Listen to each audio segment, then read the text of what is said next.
You're listening to Superpowers of the Soul on the Superpower Up Podcast, the show that elevates superpowers to the divine. Hello, everyone, and welcome. I'm Jennifer Urezzio, superpower expert.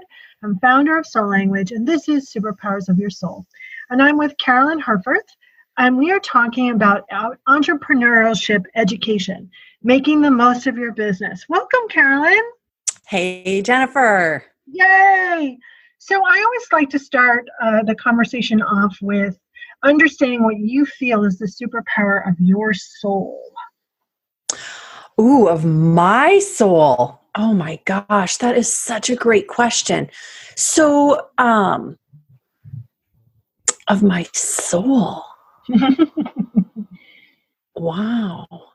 You know, it's funny because the superpower of my soul might be slightly different in application, but I think they're the same. So, I think this might sound really weird, but is integrity a superpower? Yes, I would say It is. Totally. I think it's really important that words and actions measure up. And I think it's, really important that you be in the consciousness of love and aligned. That's what I call integrity. So I totally think that's a superpower of your soul. Yeah, that's so interesting. There's another thing, which is I'm also futuristic and visionary. So I don't know. I think can I have more than one superpower? You can have as many superpowers as you want, Carolyn. It's your show. Oh. So, we talk also a lot around here about sacred purpose. And I think so many people think about mission and purpose, about doing and about for others. And our sacred purpose is really about for ourselves, what we're profoundly here to experience, and then offer that experience to others. So with that definition in mind, what do you consider your sacred purpose? Oh my gosh, about helping, just accepting change and reinvention, and that we're always evolving. I think, I grew up in a family where my dad was a banker and he had the same job for 33 years. 33 years of banking excellence is what the napkins said when he retired. It's so funny. Both of my parents were in banking. Oh, really? I didn't know that. And so, it's so funny because my mom was always a housewife. And so we just lived this life and grew up where you do one thing. And I was the first person in my family to start a business. And everyone thought I was insane. And then when that business was going well, and I decided, wow, I feel called to do something else. And I walked away from a multiple six-figure business to start another one. They again thought I was insane. And that continues to this day. And so I always thought there was something wrong with me. And so until recently, where I'm like, there is nothing wrong with it. It's very human to want to evolve and grow. And I think we are meant to reinvent. And so I really feel like my sacred purpose is helping people accept their own glimpses or leanings towards change, and then helping them when they're not quite clear on what that path looks like for themselves, or want someone they want a thought partner to help them work out the details of it. Yeah, I would agree. And I think, without knowing it, you answered the next question about how, your sacred purpose shows up in actually what the work that you do in the world, because you really help entrepreneurs really not just understand their structure and their process, but also help them really evolve. And I think that's key for entrepreneurs. I think, most entrepreneurs get into it because they kind of want to run their own show. And I think they don't realize that change is a necessary part of running your own show. Oh gosh, is it ever? Is it ever? Totally. So tell me, what has been a common theme that your soul has shared with you, over your journey? Fear. That would be the humanness. not the soul? Which I love that question because the answer, because it's so fundamentally, consciously transparent and in integrity. Yeah. I think, when I answer that question, some of the answers are really lofty, and I'm like, yeah, that question's really about the common theme of misadventure and what has been your biggest kind of learning. And I love that you were consciously transparent with that. So how have you utilized that theme to kind of support your growth and your change and your evolution? It's interesting because I was just listening to a podcast the other day, and it was on the topic of self-doubt, which is a form of fear, right? And I love the angle that this guy came from, because he said self-doubt, so many of us interpret it as, I am doing something wrong, what I'm doing is not worthwhile, what if nobody pays attention? But really what self-doubt indicates, and I could apply that same thing to fear, is that it means what you're doing is worthwhile and it's worth going for and fighting for and putting it out there. So I think though that 1-2 punch of self-doubt and fear, and not to quote Henry, people have done forever, but that's really what it comes down to is recognizing. And actually, I'll never forget you saying to me, and I've brought this up to you before, you saying to me 7-8 years ago, how long are you going to let fear drive your decisions? And I didn't understand what you meant by that until much later. But it's one of those things that often pops up for me. I love that answer. Every time you tell me, I'm like, oh yeah, I did say that. It's that, when you're kind of in the zone, what you say and what you remember saying. And, my last question before the break here is, how has this theme of evolution, not just in your business and your several businesses that you created, but how has that theme, that superpower, how has it supported others throughout your lifetime? Oh, I think a lot of it is the accepting and knowing that, as people, not just as business owners, but as humans, and yes, you could say we're all spiritual beings, but we do have that human aspect of us, is really having, I often will repeat, just be kind to yourself, because things are going to change and things are going to start to feel stale and stagnant just as you've hit the peak. And then you're going to be like, oh, damn it. Now, how come this isn't working anymore? Or why am I bored with this? And I'm talking not just in business, but in relationships. One of my college friends just reminded me a couple of months ago about dating. He goes, Carolyn, that advice you give everybody about business, well, it applies to dating too. And what I also think is, when people, kind of focus on attaining that goal, whether in business or personal, and that goal is attained, they always think, okay, now everything's going to click into place and everything's going to be great. And I always laugh because I'm like, yeah, that's when you're ready to expand again, because you always want to experience more.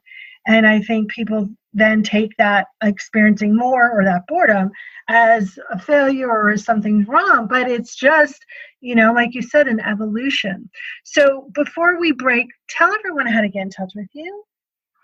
The best way is on my website and all of my social media handles. If you can spell my name, you can find me at carolynherfuth.com, and that's spelled CarolynHerf as in Frank, URTH, carolynherfuth.com. And I'm on Instagram and LinkedIn and Facebook, and everything is under Carolyn Herfuth. Beautiful. Okay, everyone, stay tuned. We're going to be talking about entrepreneurship education, making the most of your business when we get back. Are you here to change the world? Do you talk about things like vibration, frequency, awakening, and consciousness? Are you pretty sure you have superpowers? The Superpower Net is unlike normal coaching programs and conscious communities. We provide training, intuitive guidance, peer-to-peer learning, intensive one-on-one coaching, and a high vibrational network of people just like you. When you join the net, you get 24/7 access to a collaborative group of people who support you as you master your personal power and unlock your superpowers. If you're ready to use your superpowers to change the world, then join the Superpower Net today. Visit superpowerexperts.com/the net to learn more. Hello, everyone, and welcome. I'm Jennifer Urezzio, and you are listening to the Superpowers of the Soul. Today's guest is Carolyn Herfuth, and we're talking about entrepreneurship education, making the most of your business. Oh, Carolyn, you know what entrepreneurs don't know, right? And why is it so important that they have structure and education and they have ways to evolve? Why is education in the entrepreneurship world so important? You know, I ran an accelerator, I called it Evolve Accelerator, for almost 6 years. And the thing I loved, it was something that I created based on what people asked for from a sales training program I taught many, many years ago. And it really, I think it's very tempting for us as business owners and entrepreneurs to want to go for the flashy, quick hit. Here's the blueprint for success. And so someone will go try that tactic or that blueprint and it won't work. And then they do it again and that one doesn't work, or it doesn't work as well as they had hoped or that they were promised. And that cycle repeats and repeats. And sometimes you get lucky and it works, and more times than not, it seems not to. And so I think it's all good. It's all part of the process. But where I think people skip things is like they don't learn the alphabet. They don't learn how to count before they start spending money. And so I really think entrepreneurial education it's important to understand how the moving parts work together before you start going out and buying lug nuts. And so and what I believe are the 5 pillars that every entrepreneur really needs to understand how they work together are, first of all, your business model, which is how your business is, how your offers are packaged and priced. The second is thought leadership. How are you positioned as a thought leader? Not everybody wants to be a thought leader, but if you do, it's an important part of your pillars. And it really helps you stand out, like you're doing with this podcast, and like you've done with your book, and like I've done with my book and my podcast. So that's the first 2, business model and thought leadership. And then there's a marketing strategy, how you market yourself as a thought leader, sales strategy. How do you have a conversation with someone once they come to your door? If you're selling any kind of high ticket stuff, or even if it's online, how are you talking about it and writing about it? And then the 5th pillar is optimizing all of that. And what I found is when entrepreneurs understand how those 5 pillars work together, then it's easier to plug in the instant success blueprint. Because then they make better decisions about what makes sense for them, and how all of it hums and locks into place. Yeah, it's like creating a cake, your signature cake with, you want to throw in your cinnamon and your spices, and, you want to kind of add in your mix-ins before you've decided what kind of, foundation of a cake batter you want to use, right? And so you're kind of like roaming around with all these mix-ins, but no cake batter. And I think one of the things that, I went double take on what you just said was that you gave the most succinct kind of description of what a business model is that I've ever heard. I think, Goodness. I think especially when you're an entrepreneur and an aspiring entrepreneur, people will throw around the word business model. And people go, like they know what it is, but I don't think anyone really does know what it is. And so they go, yeah, no, I don't have a business model. But in reality, most of them do. They just don't know it because they don't know what it really means. And I think when you break it down that way, it becomes a very, easy, rather simple education, meaning you can see how you can take complex ideas and make them into small chunks so you can understand and embody and then utilize them to get where you want to go. Absolutely. And it's funny, you talk about how people will glaze over when that word business model is tossed out. And when I left Oracle to start my first business 16 years ago, I was helping people find and start franchises. And I remember the first time someone said to me something about a business model. And I was like, what the fuck is that? Sorry. I had no idea what it was. And I was in the business of helping people find and start franchises. And I literally that was like before Google was really a thing. And I'm on Yahoo and whatever was out there, like, what is a business model? Looking it up. And it took me a long time to really find a way to explain what it is in the most succinct thing. But I was that person who didn't get it either. So I hear you. I love that. Okay, so where do you feel people are miseducated when it comes to sales? I talked to a couple of women last week. So now I work primarily with people who already have a successful business and they want to find ways to supercharge it. And they might be a little bored or feeling stale, but they have great assets and they're not capitalizing on everything, or they just want to completely reinvent entirely. So I was talking to these two women and they have a multiple six-figure business and have done really well with their products and services that they offer.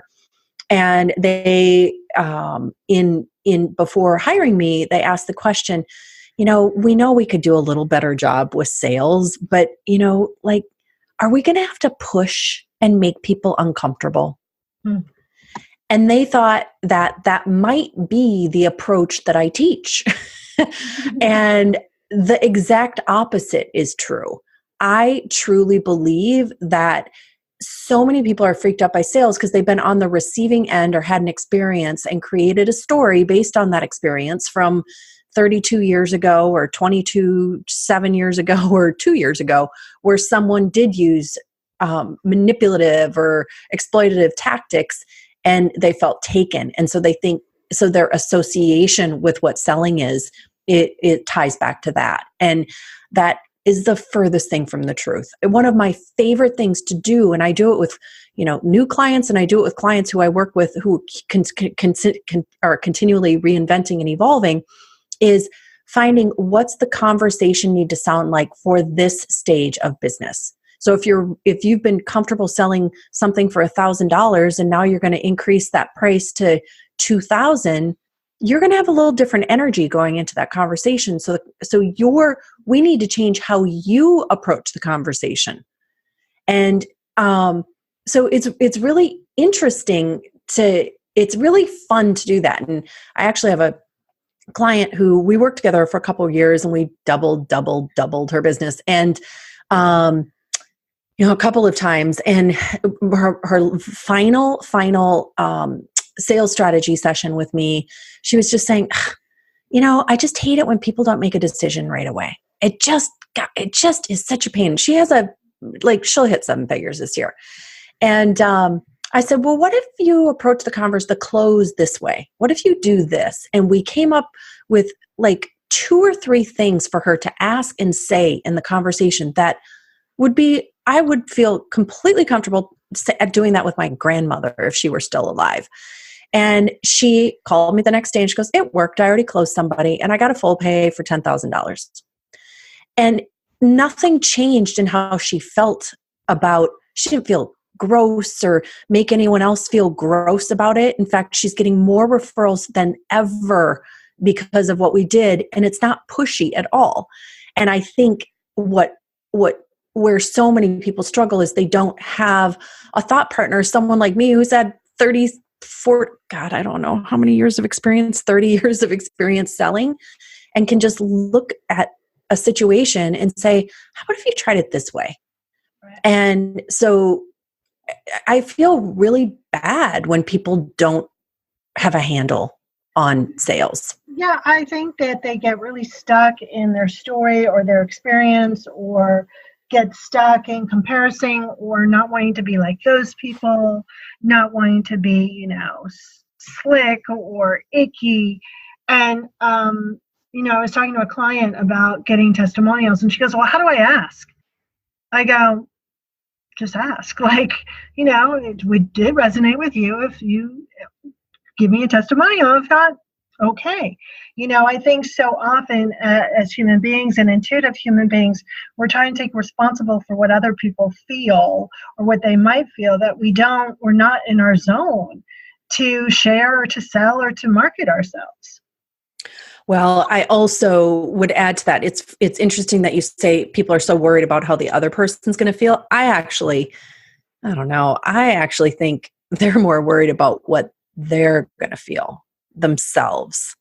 Like the focus is on themselves, and often, and I think we're saying the same thing, but they're worried about how the other person's going to feel, because they're worried what that person's going to think about them. Yeah, we're saying pink and salmon. Yeah.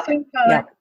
So as we're wrapping up and we're down to our last couple of questions here, just give out your website again so people can give it, or rather just spell your name again so people can find you.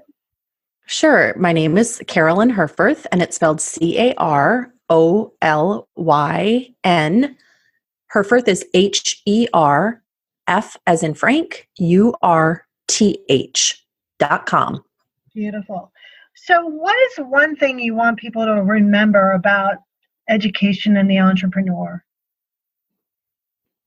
Get the basics down. Just understand the basics. The first thing is to start with your business model and really, really get clear on how you want to package and price yourself. You do not have to overcomplicate it. I have seen many people overcomplicate it, and they end up overcharging or undercharging, over-leveraging, under-leveraging. And I think if you just look at your business in terms of what's my value stream, or what are my value streams, and you kind of think, oh, I want to offer this, I want a whole bunch of private clients.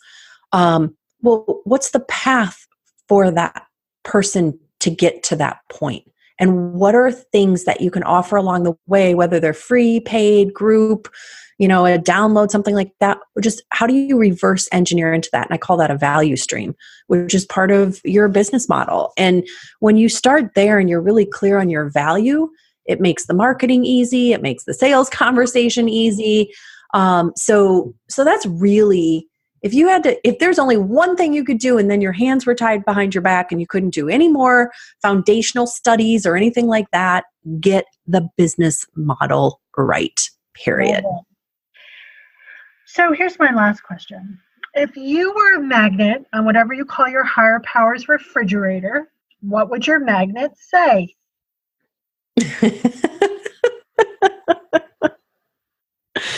Oh my gosh.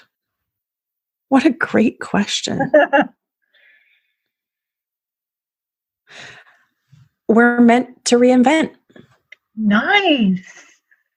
Very cool. Well, I want to thank you so much for taking the time to chat with me today. I know you got a lot going on, and I really appreciate you taking the time to share your wisdom with us. Thanks for the invitation, Jennifer. It was great to talk with you. Yay. So if you like what you heard, you can contact me and connect with me and all the other experts in the Superpower Net at superpowerexperts.com/the-net. Don't forget to find and create your conscious connection. Thanks a lot, everyone. Are you ready to discover your superpowers?